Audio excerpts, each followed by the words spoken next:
El air gelado de Chicago no solo cortaba la piel, sino que parecía detener el tiempo. Clarice Torrance no sentía sus pies, pero eso no lo importaba. Lo único que le cuidaba era el calor menguante de sus dos hijas, acurrucadas bajo su abrigo redo en un banco del Grant Park. A pocos metros, las luces de la ciudad brillaban con una opulencia que sentía como una burla. Clarice extendió una mano temblorosa hacia un transeúnte que pasaba de largo, ignorando su súplica silenciosa.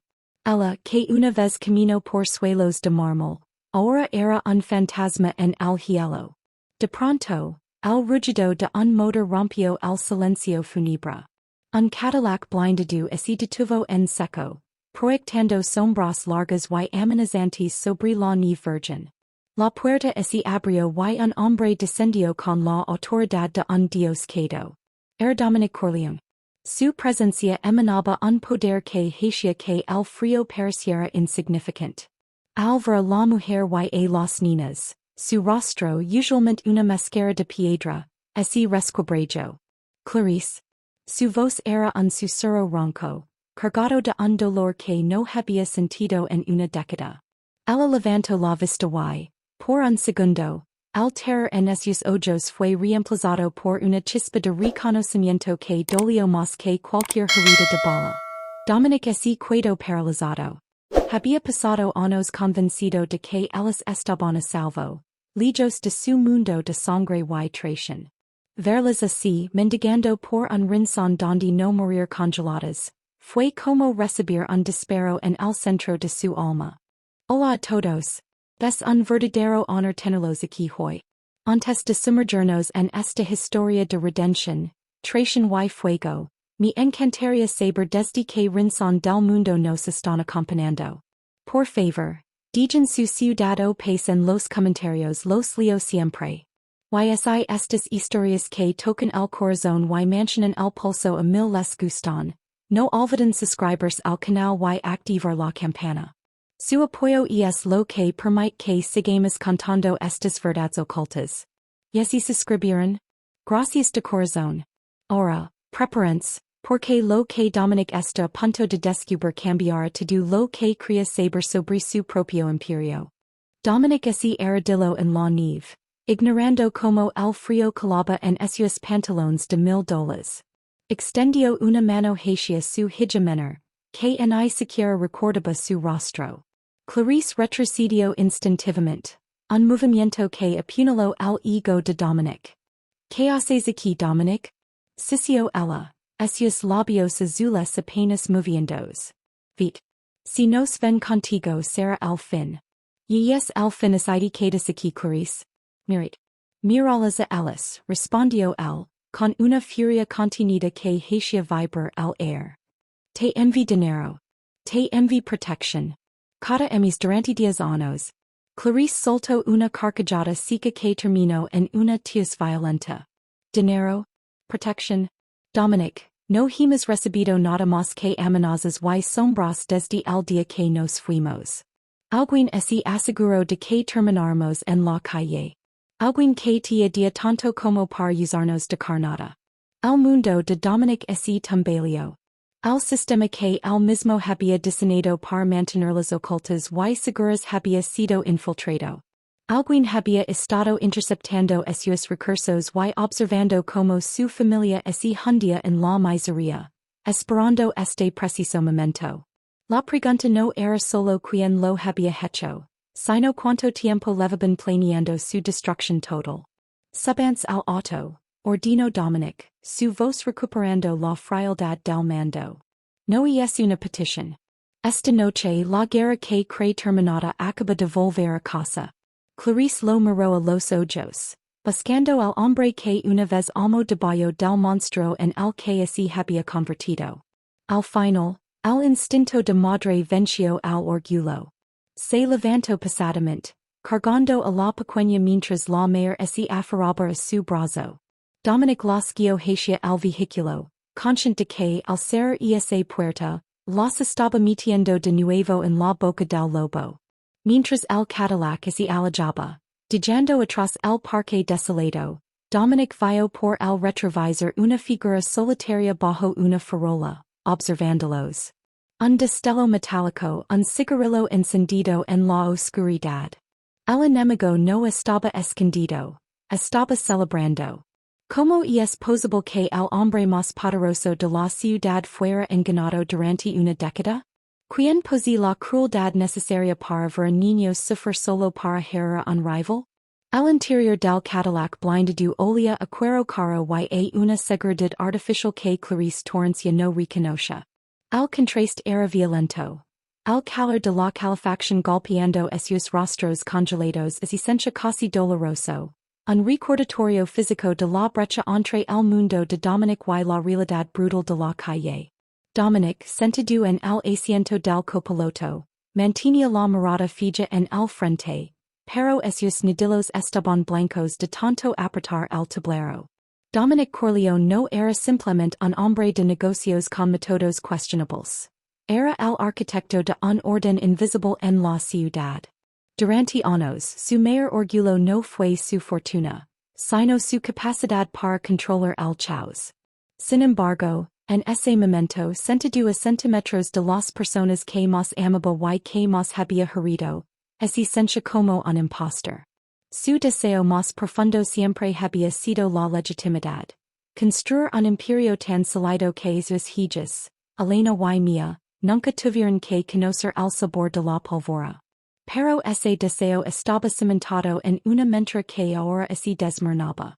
En el asiento trasero, Clarice abrazaba a las niñas.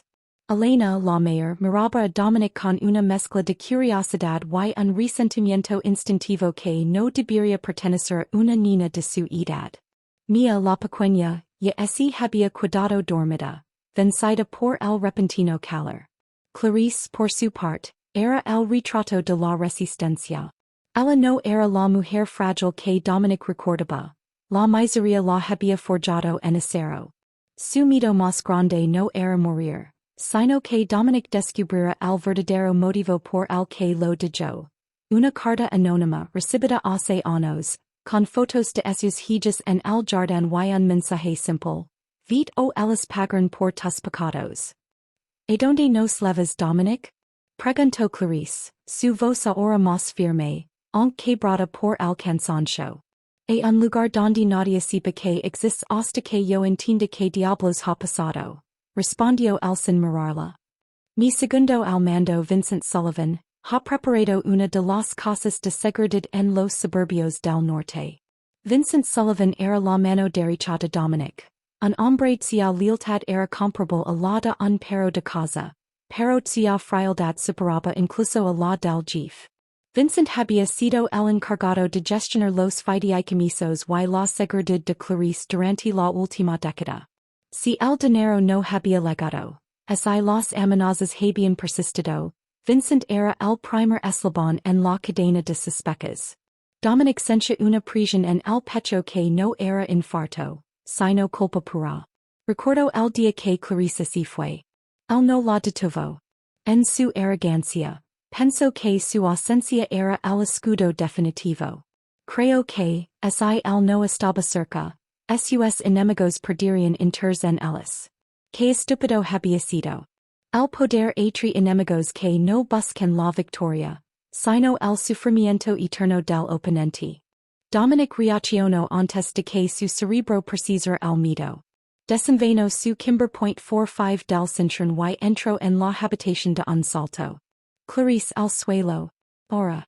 Rugió. Clarice despertó con un grito ahogado, pero su instinto de supervivencia, perfeccionado en los callejones, la hizo rodar fuera de la cama, arrastrando a Elena y Mia hacia el armario empedrado de refuerzo balístico. Dominic se apostó junto a la ventana, pero lo que vio afuera no fue un comando de ejecución, sino algo que le heló la sangre más que el invierno de Chicago. En el jardín delantero, bajo la luz de la luna que se filtraba por las nubes, había un hombre sentado en un columpio de madera que Dominic no recordaba haber instalado. El hombre vestía un abrigo largo y fumaba con parsimonia. alrededor de los tres guardaespaldas de elite que Dominic había apostado en el perímetro yacen en la nieve, no muertos, sino arrodelados y amortizados, con bolsas de plástico transparentes en la cabeza que se empanaban con cada aliento desesperado por oxígeno. Vincent. Gritó Dominic por el radio, pero solo recibió estática. De repente, un monitor en la pared de la habitación se encendió por sí solo, alimentado por una fuente de energía independiente. En la pantalla apareció un rostro que Dominic creía enterrado bajo sus pies de concreto y un mar de olvido. Julian McLean. Julian había sido el hermano de armas de Dominic, su mejor amigo y el hombre que le salvó la vida en las guerras de muelles hace 15 años. Pero Julian también era el hombre que Dominic tuvo que eliminar cuando se descubrió que estaba vendiendo información a los cartels rivals. O eso creía Dominic. El rostro en la pantalla estaba desfigurado por cicatrices de quemaduras químicas. Una red de tejido plátido que subía por su cuello como una serpiente. Hola Dom. Dijo la voz a través de los altavoces, una distorsión metálica y sática. ¿Te gusta mi jardín? He pasado 10 años cultivando el hambre y el frío en tu familia, esperando a que estuvieran lo suficientemente desesperados para que tú mismo los recogieras. Quería que fueras tú quien los trajera al matadero. El corazón de Dominic martillaba contra sus costillas. La revelación fue un golpe físico. Julian no había muerto en la explosión del almacén. Había sobrevivido para convertir el dolor en una obra de arte. Él era el arquitecto de la miseria de Clarice. Él era quien interceptaba el dinero. Si les tocas un pelo Julian, no habrá infierno lo suficientemente profundo para esconderte. Sisió Dominic, su voz temblando de una furia asesina. Yo estoy en el infierno hermano. Y me aburría estar solo. Julian sonrió y la cicatriz en su mejilla se abrió como una herida fresca. Tienes 10 segundos para salir desarmado. Si no, activar los inhibidores de oxígeno en el armario donde tienes escondidas a tus muñequitas. Si Dom, yo instalo ese armario, seguro, hace meses a través de una empresa fantasma. Pensas que las estabas protegiendo, pero las metiste en una cámara de gas. Dominic miró hacia el armario. El pánico en los ojos de Clarice, que podía oír todo a través de la puerta entreabierta, era insoportable. Ella no entendía quién era Julian, pero entendía la muerte. No salgas Dominic. Es una trampa. Gritó Clarice, pero ella había tomado su decisión. Dominic soltó su arma. La pesada pistola golpeó la alfombra con un sonido definitivo. Quédate ahí Clarice. No salgas hasta que oigas que el motor de Julian se aleja, susurró Dominic, acercándose al armario solo para poner su mano sobre la madera, un último contacto. Lena mía. Papala Square. Nunca lo olviden. Dominic salió de la habitación, bajó las escaleras y abrió la puerta principal. El frío lo golpeó como un mazo. Camino hacia el centro del jardín, con las manos en alto. Julian se levantó del columpio, tiró el cigarrillo y camino hacia él. Detrás de Julian, de entre las sombras de los árboles, surgió una figura que hizo que Dominic se tambaleara por segunda vez esa noche. Vincent Sullivan. Vincent caminaba con calma, con su propia arma desenfundada, pero no apuntaba a Julian. Apuntaba a Dominic. ¿Tú también Vincent? Preguntó Dominic, con una decepción que quemaba más que la traición de Julian. El poder no se comparte Dominic. Se hereda, respondió Vincent con una frialdad absoluta. Julian me ofreció el trono. Tú solo me ofreces ser el eterno segundo de un hombre que se volvió blando por una mujer que lo abandonó.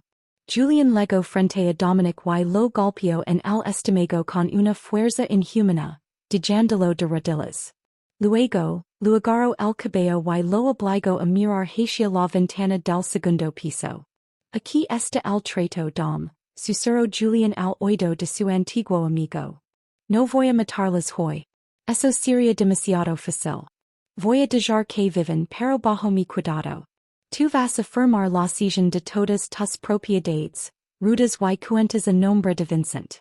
A cambio, ellas tendrán una vida de lujo, en una jaula de oro donde yo ser el único que tenga la llave. Si intentas recuperarlas, si hablas con alguien, si siquiera piensas en rebelarte, les enviar sus dedos uno por correo certificado. En ese momento de desesperación absoluta, ocurrió algo inesperado.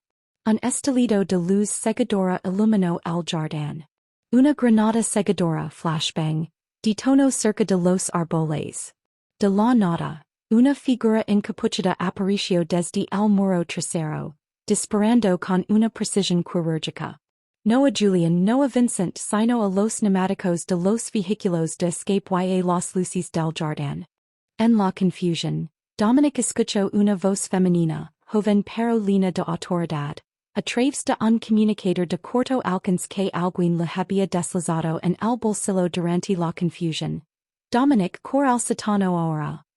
Era una tercera facción. Alguien que no era Julian ni Vincent. Alguien que también había estado vigilando. Dominic, aprovechando que Julian se cubría los ojos, se lanzó hacia adelante, pero no para huir, sino para derribar a Vincent. En la lucha, logró arrebatar una granada de humo del calico táctico. La detonó cubriendo el jardín en una nube gris espesa. Corrió de regreso a la casa, subió las escaleras de tres en tres y sacó a Clarice y a las niñas del armario. Pero el camino de salida estaba bloqueado. Julian y sus hombres estaban recuperando la visión. Al satano, ordenó Dominic recordando la voz del radio. Mientras bajaban por las escaleras ocultas tras la cocina, Dominic dio cuenta de que esta no era solo una peli por el poder. Era un tablero de ajedrez donde él había sido un peón durante 10 años. Al llegar al satano, se encontraron con la figura encapuchada. Al quitarse la máscara, Dominic se quedó sin aliento. Era Eva Vane, la hija de un antiguo rival que él mismo había ayudado a derrocar, pero que ahora parecía ser su única aliada. No tenemos tiempo para explicaciones Corleone, dijo Eva entregando un subfusil. Julian tiene toda la ciudad comprada. Si quieres salvar tu familia, vas a tener que morir esta noche. Al menos para el resto del mundo. Dominic miró a Clarice. El miedo había desaparecido de sus ojos, reemplazado por una determinación gelada. Ella tomó una de las pistolas de repuesto de la estantería del satano con una familiaridad sorprendente. Si vamos a ser fantasmas, Dominic, dijo Clarice cargando el arma. Asegurémonos de que ellos son los que terminan en la tumba. El incident incitador no solo había revelado al traitor y al espectro del pasado, sino que había forzado a Dominic a una alianza impensable. La guerra ya no era por el territorio, era por la supervivencia de la última pizca de humanidad que le quedaba. El satano de la casa de seguridad olía a tierra humida y a la grasa de las armas que Eva Vane había desplegado sobre una mesa de metal. Afuera, el mundo que Dominic Corleone había construido se estaba quemando. El humo de la granada aún flotaba en el aire del piso superior, y los gritos de furia de Julian McLean resonaban como ecos de un pasado que se negaba a morir. Dominic observó a Eva. La hija de su antiguo enemigo se movía con una eficiencia que solo nace del odio transformado en disciplina. ¿Por qué ayudarnos, Eva? Preguntó Dominic mientras vendaba una herida superficial en su brazo. Tu padre no era precisamente mi mayor admirador. Mi padre era un necio Corleone, respondió ella sin mirarlo, cargando cargadores de 9 mm. Pero Julian es un cáncer. Si él toma el control de las rutas de la costa, la ciudad se convertirá en un matadero sin reglas. Te prefiero a ti en el trono. Eres un monstruo pero uno con código. Además, Julian mató a mi hermano durante su resurrección. Considera esto una inversión para mi propia venganza. Dominic asintió. No había amistad aquí, solo una coincidencia de intereses letales. Pero su verdadera preocupación estaba unos metros. Clarice. Ella estaba sentada en un rincón, limpiando la cara de mía con un pano humido. Elena, la mayor, miraba las armas sobre la mesa con una fijeza inquietante. La tensión entre Dominic y Clarice era un hilo tenso a punto de romperse. Había 10 años de silencios, de cartas interceptadas y de una pobreza impuesta que debían procesar, pero el tiempo era un lujo que no podían. Tenemos que movernos, dijo Eva. Julian y Vincent han cedido las salidas principales de la zona residencial. ¿Creen que estás atrapado aquí? No saben que este sótano conecta con el antiguo sistema de alcantarillado de la era de la prohibición. Es asqueroso pero es nuestra única salida. El descenso a los túneles fue un descenso al purgatorio. El frío de la superficie fue reemplazado por un calor húmedo y fétido. Dominic cargó a Mia, mientras Clarice tomaba la mano de Elena. Eva lideraba el camino con una linterna táctica de luz roja para no arruinar su visión nocturna. Durante la caminata por la oscuridad, la vulnerabilidad empezó a filtrarse por las grietas de sus armaduras. Dominic, susurró Clarice, su voz rebotando en las paredes de ladrillo húmedo. Todo este tiempo, yo te culpo. Cada vez que pasamos hambre, cada vez que un dueño de apartamento nos echaba a la calle sin previo aviso, vea tu rostro. Pensé que te estabas vengando porque me leva las niñas. Dominic se detuvo, sintiendo que el peso de Mia en sus brazos era lo único que lo mantenía anclado al suelo. Clarice, yo envía Vincent con todo lo necesario. Cada centavo, cada contacto médico. Pensé que estabas viviendo en una villa en Italia bajo un nombre falso. Mi pecado no fue la venganza, fue la arrogancia. Creí que mi estructura era infalible. Confié en la persona equivocada. Clarice se acercó a él. En la penumbra roja, sus ojos brillaron con una mezcla de dolor y una atracción que ni una década de miseria había podido sofocar. Ella extendió una mano y acarició la mejilla de Dominic, sintiendo la barba de varios días y las cicatrices de una vida violenta. El hombre que conocí no habría dejado que sus hijas sufrieran, dijo ella suavemente. Pero el hombre en el que te convertiste permitió que el poder te cegara ante lo que pasaba en tu propio patio trasero. Ese momento de conexión fue interrumpido por el sonido metálico de pasos por encima de ellos. Julian no era tonto. Había encontrado la entrada del túnel. Corren. Sisió Eva.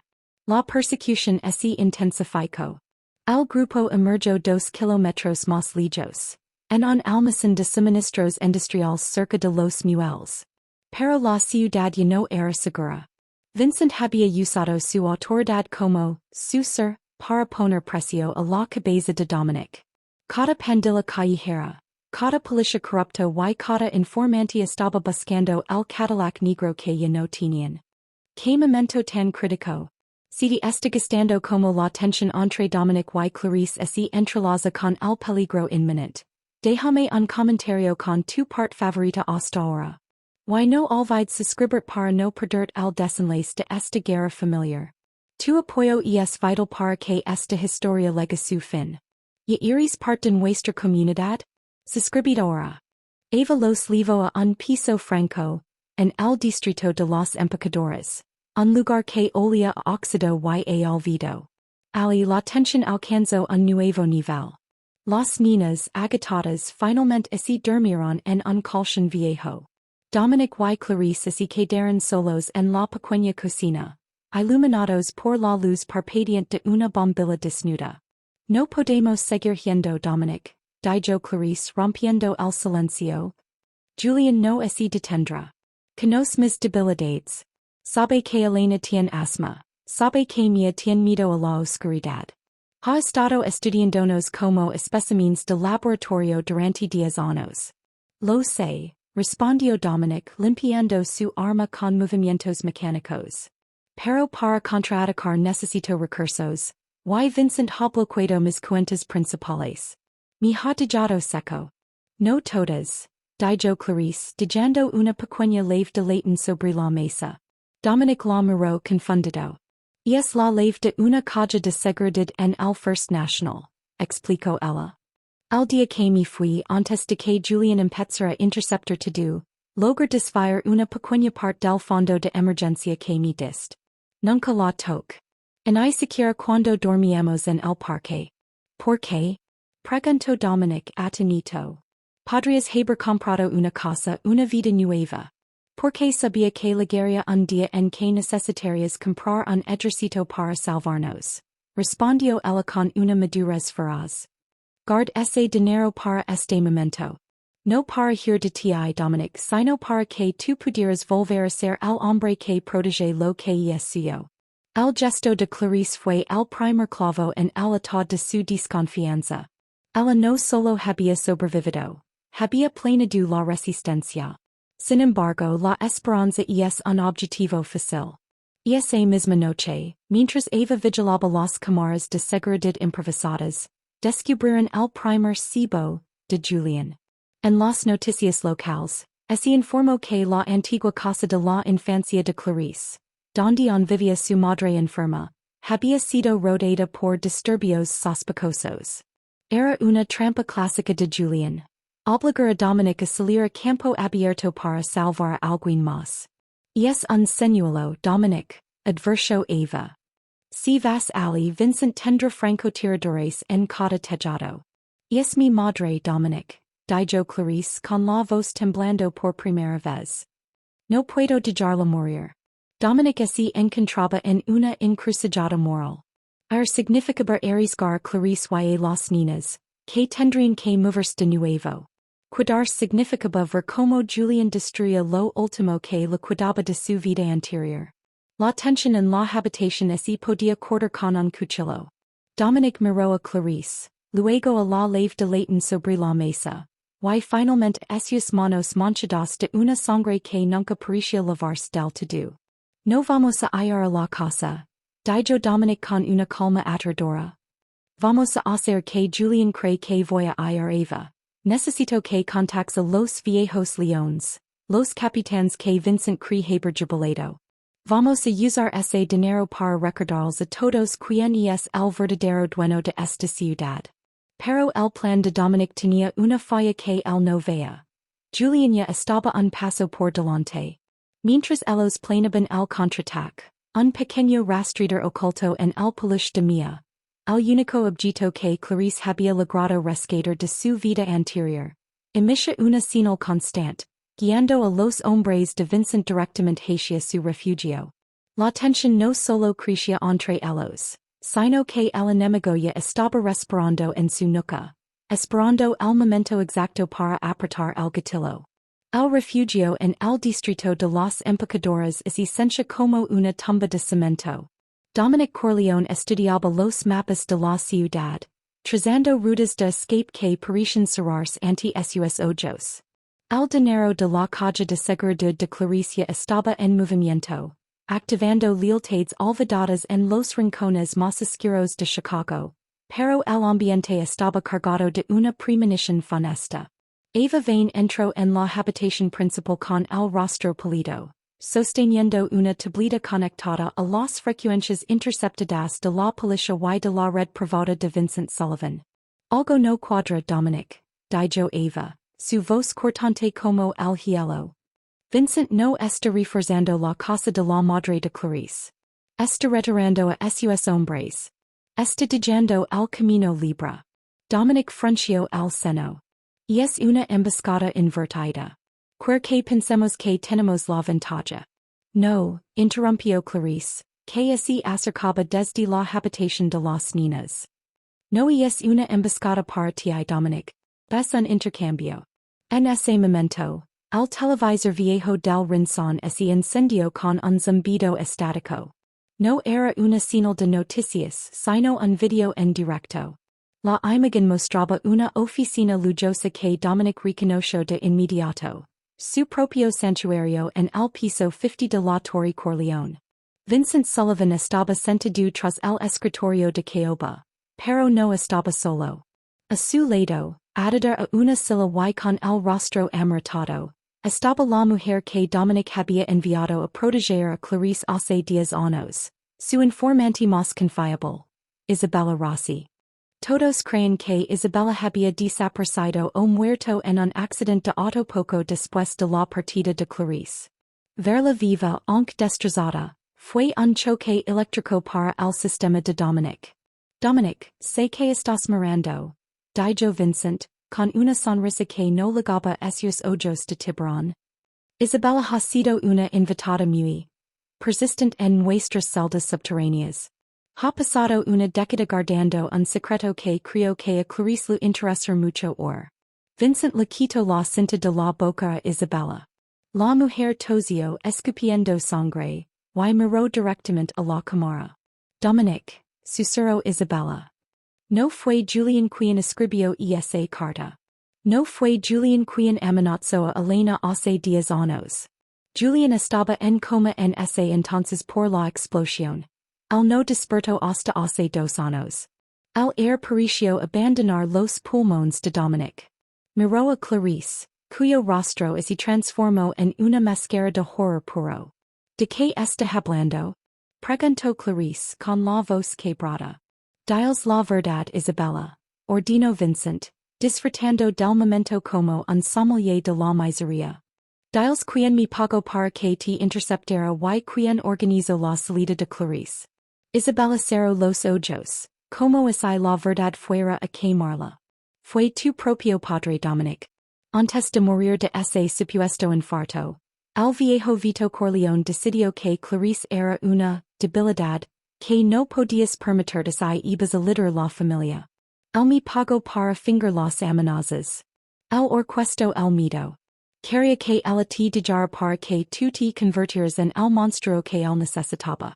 Julian solo tomó el control de la operación después de que tu padre murió, aprovechando la infraestructura de terror que el viejo ya había instalado. El silencio que siguió a esa revelación fue más ensordecedor que cualquier explosión. Dominic sintió que esos cimientos se desintegraban. Su padre, el hombre que le enseñó el significado de la lealtad familiar, había sacrificado la felicidad de su propio hijo y la seguridad de sus nietas en el altar del poder. Mientras, rugió Dominic, lanzando un beso contra la pared. Mi padre la amaba. Tu padre amaba el imperio, Dominic. Sicio Vincent desde la pantalla. Y tenía razón. Mirador. Estás escondido en un sótano mendigando ayuda, te do por amor. Julian solo es el buitre que se está comiendo los restos, pero el que apretó el gatillo emocional fue el hombre al que todavía llamas papa. Dominic cayó en una silla, con la cabeza entre las manos. Todo su odio hacia Julian, toda su sed de venganza contra Vincent, ahora se veía empeñado por la traición original de su propia sangre. La vulnerabilidad de Dominic era total. No solo estaba siendo casado por sus enemigos, sino que había sido moldeado por un padre que lo manipuló desde la tumba. Clarice se acercó a él. No había odio en sus ojos, solo una compasión devastadora que dolía más que cualquier insulto. Dominic. Ella puso una mano sobre su hombro. Todo este tiempo pensamos que el mundo era nuestro enemigo. Pero el enemigo estaba en nuestra propia mesa. De repente, una luz roja empezó a parpadear en el panel de seguridad de Eva. Vienen hacia aquí. Gritó Eva. La señal de Isabella fue al rastreador. Vincent usó la transmisión para triangular nuestra posición. La puerta principal del almacén fue derribada con una carga explosiva. El estruendo sacudió el edificio hasta sus cimientos. El vehículo de escape ahora. Ordenó Dominic, recuperando su instinto de supervivencia a pesar del caos emocional que lo consumía. Eva, saca a Clarice y a las niñas por el montacargas. Yo los detendré aquí. No te voy a dejar, Dominic, dijo Clarice, empuñando su arma con una determinación feroz. Si tu padre quería que fueras un monstruo solitario, vamos a demostrar que es equivoco. Somos una familia y las familias pelean juntas. Dominic la miró y, en medio del humo y el sonido de los disparos que se acercaban, se produjo una conexión eléctrica. Se acerco a ella y la beso con una pasión desesperada. Un beso que sabía a cenizas y a esperanza renacida. Era la confirmación de que, a pesar de las mentiras de su padre y la crueldad de Julián, lo que sentían el uno por el otro era lo único real en un mundo de sombras. Pelearemos, susurró Dominic. Pero tienes que llevar las niñas a un lugar seguro. Si no salgo de aquí use el dinero. Compra un nuevo nombre. Se libra. No, respondió ella. Esos ojos brillando con fuego. Vamos a ganar esta noche, Dominic. Porque hoy no estamos peleando por un imperio. Estamos peleando por nosotros. La primera olida de hombres de Vincent irrumpió en el pasillo. Dominic se puso a cubierto tras un pilar de acero y empezó a disparar. El sonido de los subfusiles llenó el espacio, convirtiendo el refugio en un campo de batalla. Pero mientras Dominic disparaba, una duda se instaló en su mente. Si su padre había sido capaz de esto, ¿qué otros secretos escondía el Imperio Corleone? ¿Y qué pasaría cuando Julian McLean finalmente hiciera su aparición triunfal? El punto medio, había revelado que la guerra no era externa, sino interna. Dominic ya no era el mismo hombre que bajó del Cadillac en el parque. Ahora era un hombre que sabía que su corona estaba hecha de las lágrimas de su propia familia. Y esa comprensión lo hacía más peligroso que nunca. El almacén se convirtió en un embudo de muerte. A pesar de la resistencia feroz de Dominic y la precisión de Eva, la superioridad numérica de los mercenarios de Vincent Sullivan era abrumadora. El aire estaba saturado de polvo de yeso, pólvora y el olor metálico de la sangre. El montacargas no sube, gritó Eva desde el fondo del pasillo, su voz apenas audible sobre el estrépito de las ráfagas. Han cortado la energía del bloque. Dominic sintió un frío que no tenía nada que ver con el clima exterior. Estaban atrapados. Miró a Clarice, quien mantenía a las niñas protegidas detrás de una pila de palos de madera, con su arma apuntando firmemente a la única puerta restante. En ese momento, una granada de gas lacrimógeno rodó por el suelo, saciando un humo blanco cegador. Mascaras. Rugió Dominic, pero sabía que las niñas no tenían protección. En medio del caos y la tiras violenta de Mia, la pared trasera del almacén no explotó, sino que fue embestida por un camión blindado. El impacto lanzó a Dominic contra una columna, dejándolo aturdido. A través de su visión borrosa, vio a figuras vestidas de negro total descender del vehículo. No eran los hombres de Vincent. Eran la guardia pretoriana de Julian McLean. Julian bajó del camión con una máscara de gas que le daba un aspecto de insecto monstruoso. Camino directamente hacia Clarice. Dominic intentó levantarse, pero sus piernas no respondían. El golpe en la columna lo había dejado temporalmente paralizado de la cintura para abajo. No. Logró articular Dominic, estirando una mano inútil. Clarice cor. Pero no había a donde ir. Julian tomó a Clarice por el cabello con una mano y, con la otra, encañonó a Elena.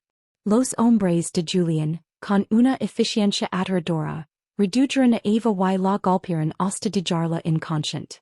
Vies Dominic, dijo Julian quitándose la máscara para revelar su rostro desfigurado, ahora más aterrador bajo las luces de emergencia rojas. Tu padre quería que fueras un monstruo. Pero se olvidó de que los monstruos necesitan algo que devorar. Yo no quiero tu dinero. Y tengo el de Vincent.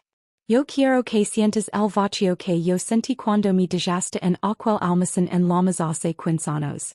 Julian hizo una señal. Sus hombres cargaron a Clarice y a las niñas en el blindado. Clarice luchaba, gritando el nombre de Dominic con una desesperación que le desgarraba la garganta. Pero un golpe de culata la silencio. Déjalas.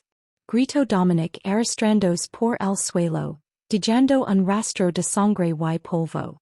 Julian madame a mí. Ves conmigo. Julian se detuvo antes de subir al vehículo. Miró a su antiguo amigo con una lástima genuina y retorcida. Matarte sería un regalo, Dom. Quiero que vivas. Quiero que camins por esta ciudad que crees tuya, sabiendo que cada vez que cierres los ojos, imaginarás lo que les estoy haciendo. Ellas ahora son mi propiedad. Vincent se queda con los ladrillos. Yo me quedo con el alma de los Corleone. El camión blindado rugió y salió del almacén, dejando una estela de escombros y un silencio sepulcral, solo roto por los celosos ahogados de Dominic.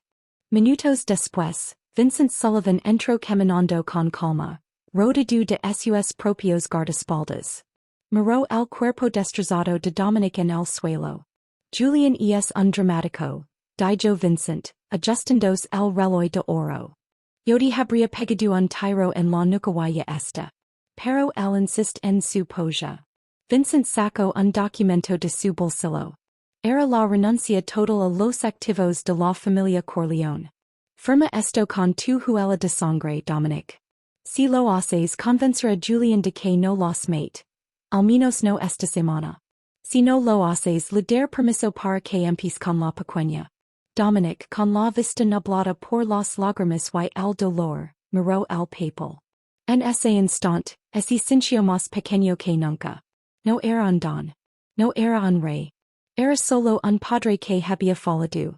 El peso de la derrota era absoluto. La traición de su padre, la ambición de Vincent y la locura de Julian se habían combinado para crear la tormenta perfecta. Vincent le puso una pluma en la mano y presionó su dedo pulgar contra la almohadilla de tinta. Dominic firmó.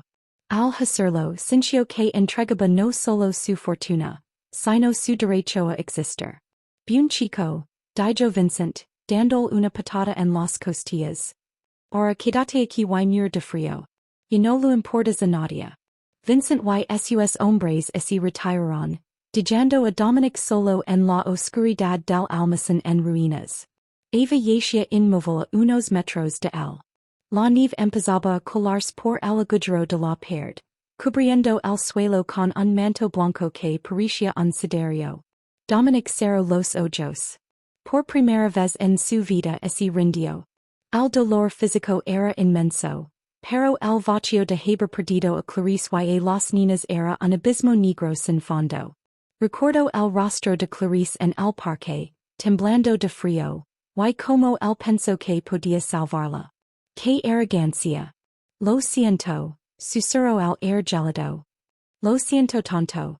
En ese momento de oscuridad absoluta, donde la vida se le escapaba por las heridas y el alma se le rompía por la culpa, Dominic Corleone dejó de ser el hombre que quería ser rey para convertirse en algo mucho más peligroso. Un hombre que ya no tenía nada que perder. La esperanza parecía muerta. El enemigo triunfante y el destino celado bajo el hielo de Chicago. El frío era un sedante. Dominic yacía sobre el suelo de hormigón, sintiendo como la nieve que entraba por la brecha del muro empezaba a cubrir su cuerpo. Su respiración era lenta, un rastro de vapor que se desvanecía en la oscuridad. Había firmado su sentencia y entregado su reino.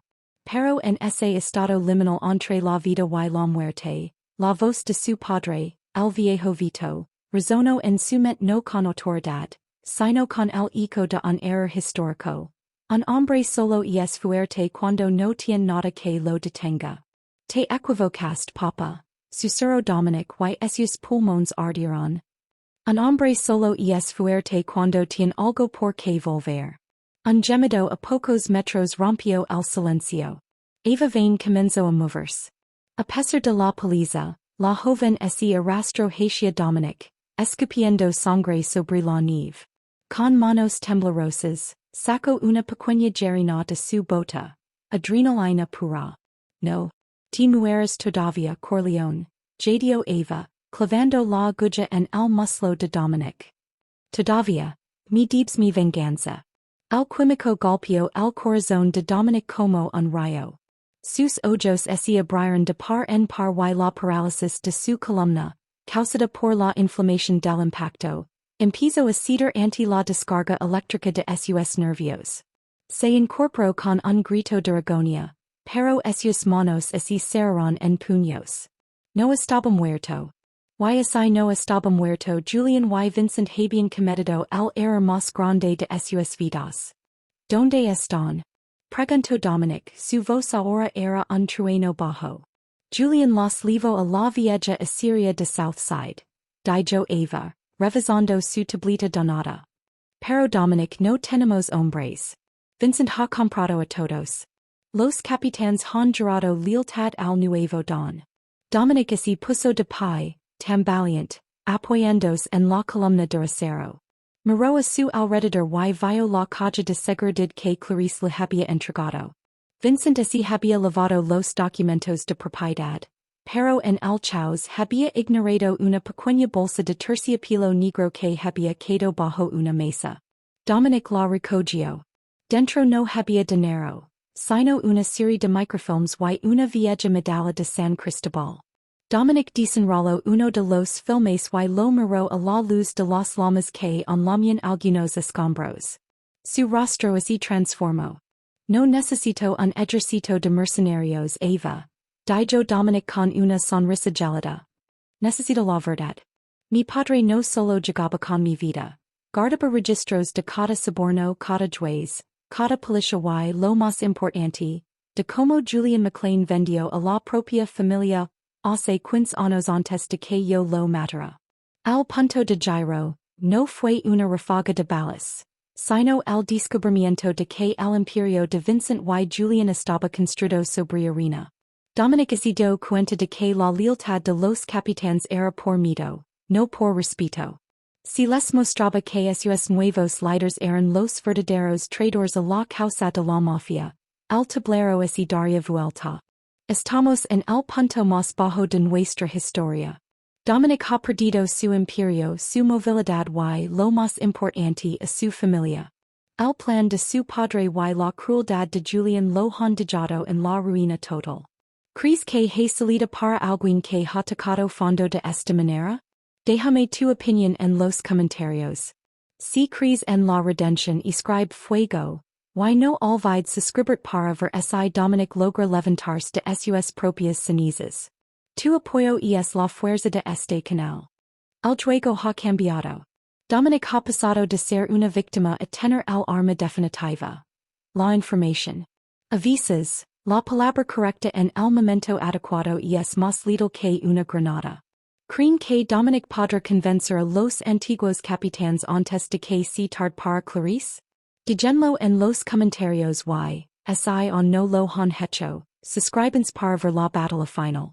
Estamos a punto de ver caer a los gigantes.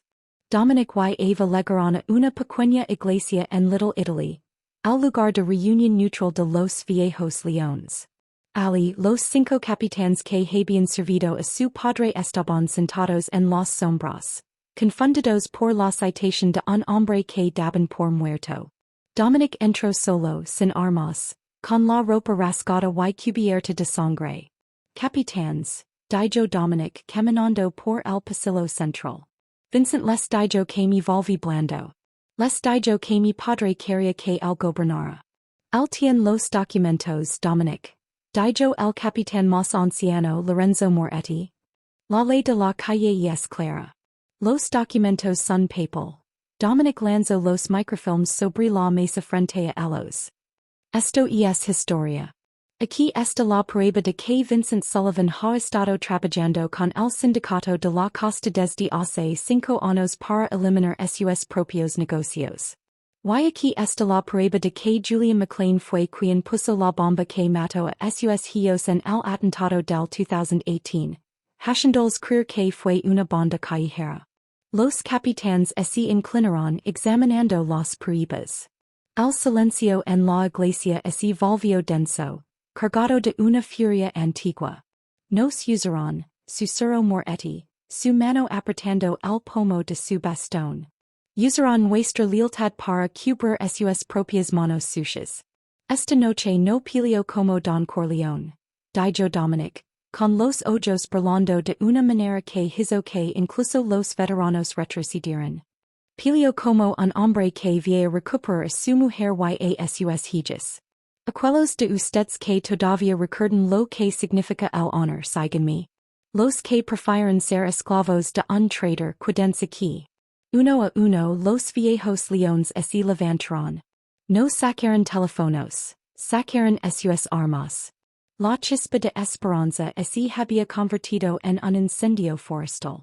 Dominic ya no estaba solo. Tenía a los fantasmas del pasado y a los guerreros del presente su lado.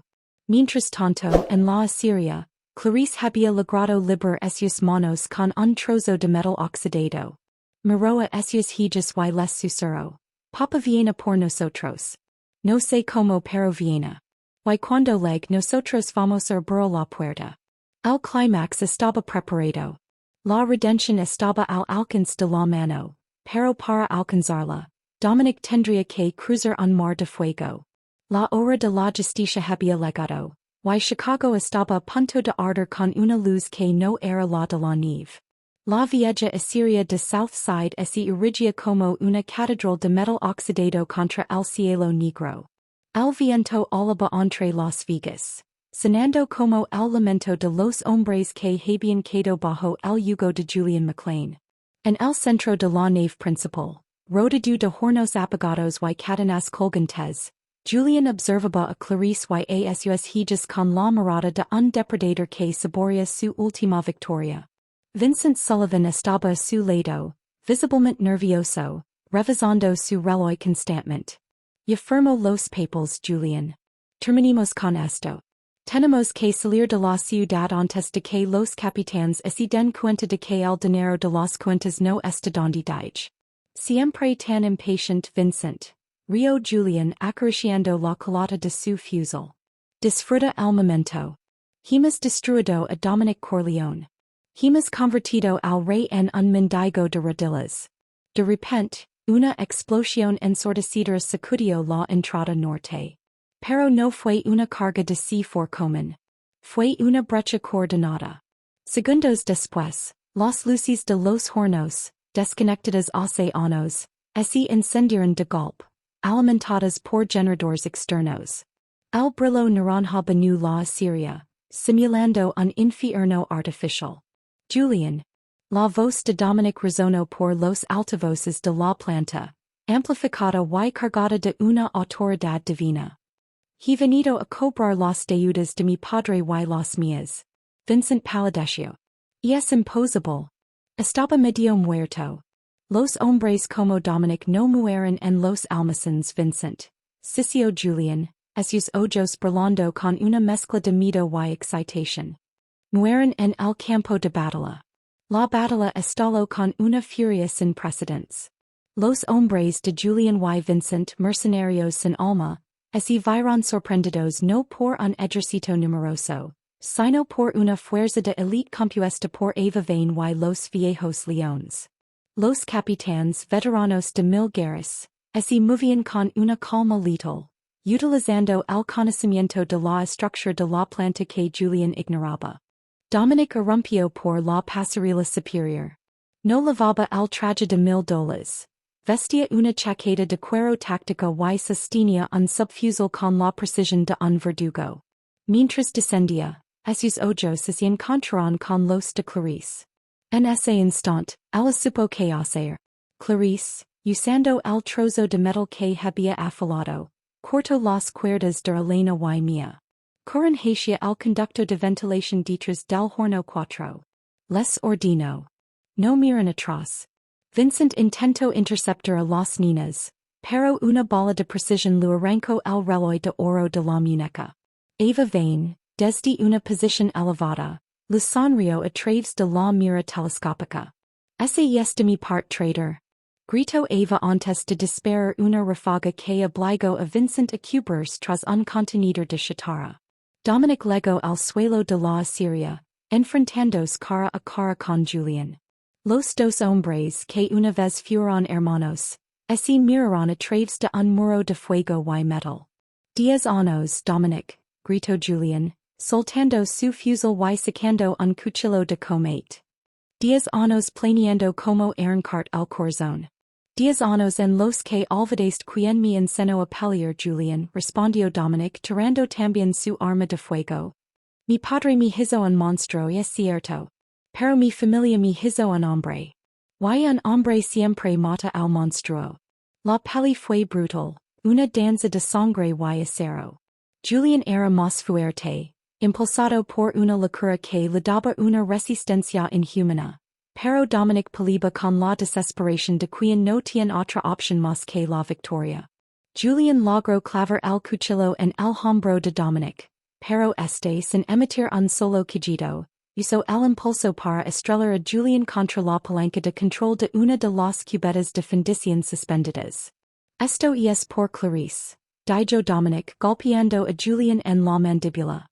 Esto es por mis hijas.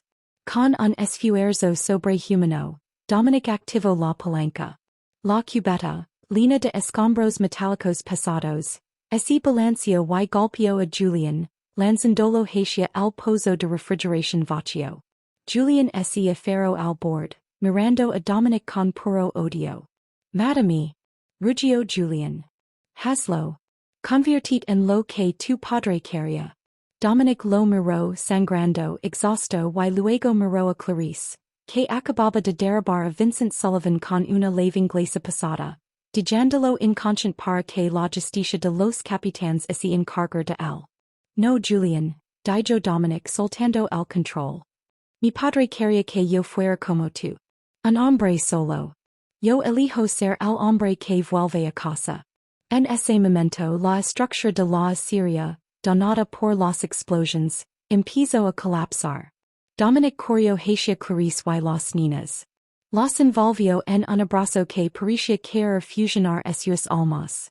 Tenemos que salir. Gritó Eva desde arriba. Justo cuando una viga de acero caía sobre ellos, los viejos leones crearon un pasillo de fuego cubriendo su retirada. Salieron de la Asiria justo cuando el edificio se derrumbaba, sepultando a Julian McLean y los restos de un imperio badu en la traición. El silencio de la nieve volvió a reinar. Dominic, Clarice, Elena y Mia estaban en el suelo, fuera del alcance del peligro, rodeados por los pocos hombres leales que quedaban. Dominic miró a Clarice. Su rostro estaba sucio, sus manos heridas, pero sus ojos. Sus ojos eran el hogar que él creía perdido para siempre. ¿Se acabó? Preguntó Mia la pequeña, abrazada a la pierna de su padre. Dominic la alzó en brazos y besó su frente fría. Sí pequeña. La guerra se acabó. Ahora solo queda el invierno pero esta vez, tenemos fuego para todos. 6 meses después, la primavera había reclamado finalmente las calles de Chicago, derritiendo los últimos vestigios de aquel invierno sangriento. Pero la familia de Dominic ya no estaba allí. En una pequeña villa en la costa de Amalfi, donde el azul del Mediterráneo se fund con el cielo, el air no olía a pólvora ni a hierro, sino a jasmine y sal marina. Dominic Corleone, aunque ahora usaba un nombre que nadie en el mundo del crimen conoce, estaba sentado en el porche de madera, observando a sus hijas correr por el jardín. Elena, su salud había mejorado notablemente gracias al air puro y a los mejores especialistas que el dinero lícito pudo comprar. Ya no tenía miedo de las sombras. Mia llegaba con un pequeño cachorro, riendo con una alegría que Dominic alguna vez pensó que le había robado para siempre. Parece un sueño, ¿verdad? Dijo una voz suave a su espalda. Dominic se giró para ver a Clarice. Lavaba un vestido ligero y su piel había recuperado el brillo dorado que la miseria del parque le había arrebatado. Se acercó a él y le puso una mano en el hombro. Dominic la tomó y depositó un beso tierno en su palma. A veces tengo miedo de déspota y estar de nuevo en aquel almacén, confesó Dominic, con una vulnerabilidad que solo mostraba ante ella. Pero luego vio tus ojos y sé que el infierno finalmente quedó atrás. La resolución de la familia en Chicago había sido definitiva. Con las pruebas proporcionadas por los microfilms de Vito, los viejos leones habían purgado el consejo. Vincent Sullivan no fue asesinado.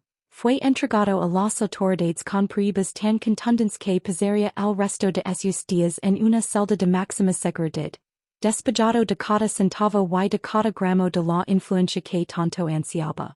Dominic, por su parte, había cumplido su palabra.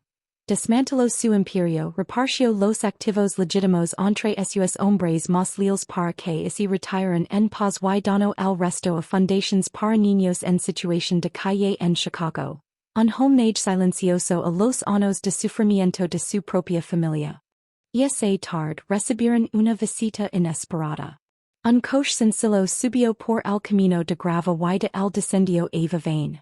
Ya no vestía de negro táctico. Lavaba un traje de lino elegante y una sonrisa tranquila.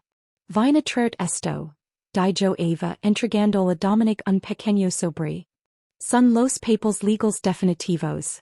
Para el mundo, Dominic Corleone murió en la explosión de la Asiria. Eres un hombre libre de cargas, de deudas y de enemigos. Gracias, Eva, respondió Dominic sinceramente. ¿Qué eres tú? Disfrutar de mi propia libertad, dijo ella mirando hacia el mar. La venganza es un plato frío para la paz. La paz es mucho más dulce. Cuando Eva así fue, el sol comenzó a ponerse, teniendo el horizonte de tonos violetas y anaranjados. Dominic caminó hacia el jardín y abrazó a Clarice y a sus hijas. Por primera vez en su vida, no estaba mirando por encima del hombro buscando una amenaza. No había secretos, no había mentiras de padres difuntos, ni traiciones de amigos ambiciosos. Papa? Preguntó Elena mirándolo con sus grandes ojos claros. ¿Nos quedaremos aquí para siempre? Dominic miró a Clarice, quien asintió con una lágrima de felicidad rodando por su mejilla. Para siempre pequeña, respondió Dominic con firmeza. Esta vez nada ni nadie podrá separarnos. Mientras la familia entraba en la casa para cenar, la luz de la villa brillaba como un faro de esperanza en la costa. Dominic Corleone había dejado de ser un jefe temido para convertirse en algo mucho más poderoso. Un padre amado. La guerra había terminado y en su lugar había florecido una vida construida sobre la verdad, el perdón y un amor que fue capaz de sobrevivir incluso a la noche más fría. El círculo así había cerrado. El perdón había sanado las heridas y la redención era finalmente completa.